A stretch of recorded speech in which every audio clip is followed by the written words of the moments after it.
கல்வெட்டுகளுக்கு கல் தொண்டூர், குடவரை கோயில்களுக்கு மண்டகப்பட்டு, பழைய கோயில்களுக்கு பனைமலை, பாறை ஓவியங்களுக்கு கீழ்,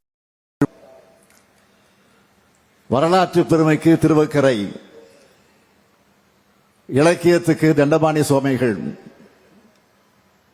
நல்லாட்சி இலக்கணத்துக்கு ஓமந்தூர் ராமசாமி ரெட்டியார், திராவிட அரசியலுக்கு மதிப்பிற்குரிய ஏஜி என அழைக்கப்பட்ட ஏ கோவிந்தசாமி அவர்கள். இப்படி விழுப்புரம் மண்ணினுடைய பெருமைகளை பட்டியலிட்டா நாளும் பொழுதும் பத்தாது. அப்படிப்பட்ட இந்த மண்ணில் உங்களை எல்லாம் சந்திக்கிற வாய்ப்பை பெற்றமைக்கு நான் மிகுந்த மகிழ்ச்சி அடைகிறேன், பெருமைப்படுகிறேன். இந்த விழா திராவிட இயக்கத்தீரர் ஏஜி என்று அழைக்கப்பட்ட மதிப்பிற்குரிய ஏ கோவிந்தசாமி அவர்களின் சிலையுடன் கூடிய கட்டப்பட்டு அதனுடைய திறப்பு விழா நடந்திருக்கிறது. 21 சமூக நீதியினுடைய போராளிகளுக்கான மணிமண்டபத்தினுடைய திறப்பு விழா, 35 பயனாளிகளுக்கு அரசு நலத்திட்ட உதவிகள் வழங்குதல், 425 கோடி மதிப்பிலான முடிவுற்ற பணிகளுக்கு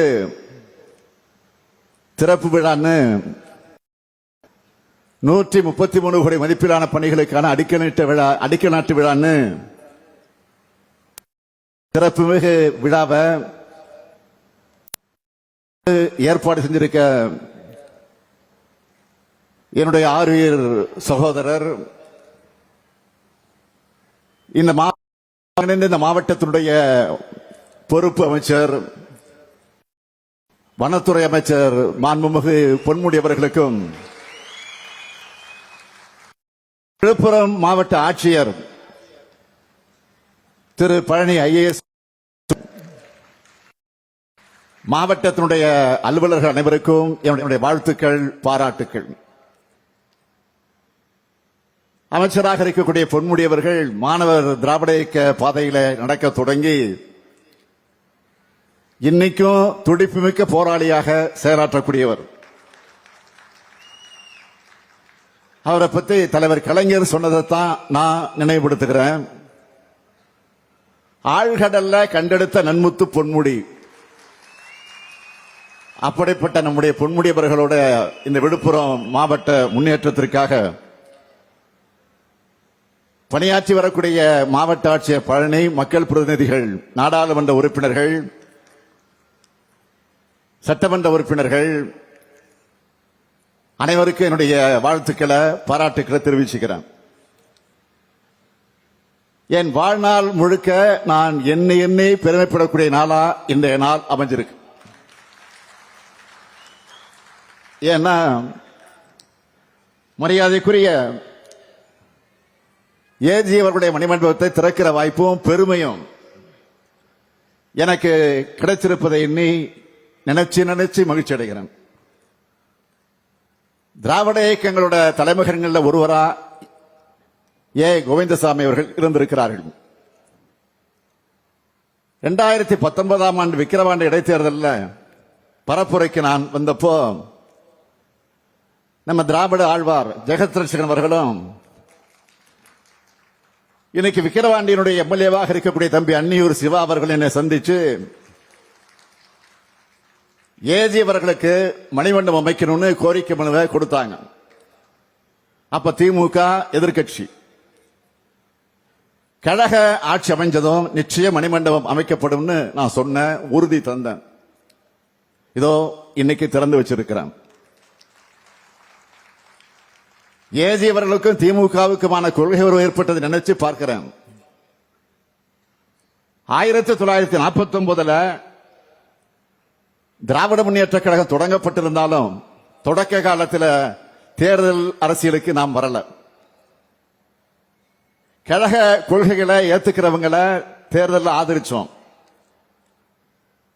அப்ப திமுக கொள்கைகளை ஏத்துக்கிறதா கையெழுத்து போட்டு தந்து வெற்றி பெற்று கழக கொள்கையும் தமிழ்நாடுன்னு பேர் வைக்கணும்னு சொல்லியும் சட்டமன்றத்தில் தொடர்ந்து முழங்கினவர் தான் ஏஜி அவர்கள். இன்னைக்கு தமிழ்நாட்டுக்கே ஒளிதர உதயசூரியன் சின்னத்தில் முதல்ல நின்று வென்றவர் நம்முடைய ஏஜி அவர்கள். கொள்கை குன்றம் ஏஜி அவர்களை பற்றி நம்முடைய தந்தை பெரியார் என்ன சொன்னார் என்றால், மாற்றார் கூட குறை சொல்ல முடியாத அளவுக்கு மிக நேர்மையோடு ஒழுக்கத்தோடு நாணயத்தோடு நடந்து கொண்டவர் சொன்னார். அடக்கமும் அன்பும் நிறைந்த என் ஆருயிர் தோழரும் தலைவர் கலைஞர் சொன்னார். பேரறிஞர் அண்ணா மற்றும் தலைவர் கலைஞர் ஆகியோருடைய அமைச்சரவையில இடம் வகித்தார். திடீர்னு அவர் மறைவுற்ற போது தலைவர் கலைஞர் துடிச்சு போயிட்டார். அவருடைய மறைவுக்கு பிறகு குடும்பத்தாருக்கு நிதி திரட்டி தர முயற்சியை திமுக தலைமை கழகம் எடுத்துச்சு. அப்படி நிதி திரட்டி தந்தவர்களை நானும் ஒருத்தன். பள்ளியிலே படித்துக் கொண்டிருந்த போது, சிறுவனாக இருந்த போது, மாணவ பருவத்தில் இருந்த போது கோபாலபுரம் இளைஞர் திமுக சார்பில் சென்னை கோடம்பாக்கத்தில் இருக்கிற ராம் தியேட்டர்ல நாடோடி மன்னன் படத்தை காலை காட்சியாக திரையிட்டு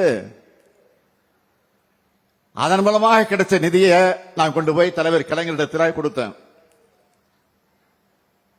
தந்தை பெரியார், பேரறிஞர் அண்ணா ஆகியோர் இட்ட பணியை தட்டாம செஞ்சு முடிக்கிறது தான் தன்னுடைய ஒரே வேலைன்னு வாழ்ந்தவர் ஏ கோவிந்தசாமி அவர்களுக்கு கழக அரசு இன்றைக்கு மணிமண்டபம் அமைக்கிறதும் அதை நான் திறந்து வைக்கிறதும் எனக்கு கிடைச்ச வாழ்நாள் பெருமை.